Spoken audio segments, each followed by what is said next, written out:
Бүгін 15 ноябрда Құралды күштердің коллегиясының кезектегі отырымын өткөрдік.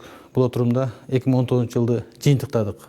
Коллегия оперативтік сборды жиынтықтап, ал сборда аскердік башқару органдарының жетекшілері, аскер бөлімінің командирлері қатысты. Алармен тиешелүү методикалық сабақтарды өттік, атайын көнүгүүлөрдү өттік, тиешелүү тапшырмалар коюлду. Аскердик башкаруу органдарынын жетекчилерин угуп, ар бирине тиешелүү бааларды бердик, тапшырмаларды койдук. Биздин коллегияда коопсуздук кеңешинин катчысы катышты. Андан сырткары өкмөттүн, аскердик прокуратуранын, улуттук коопсуздук мамлекеттик комитеттин өкүлдөрү да катышты.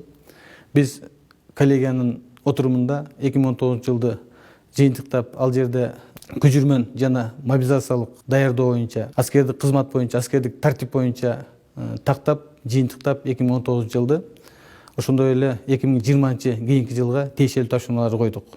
Куралдуу күчтөрү алдына коюлган аскердик коопсуздукту камсыздоо боюнча тапшырмаларды аткарганы толугу менен даяр.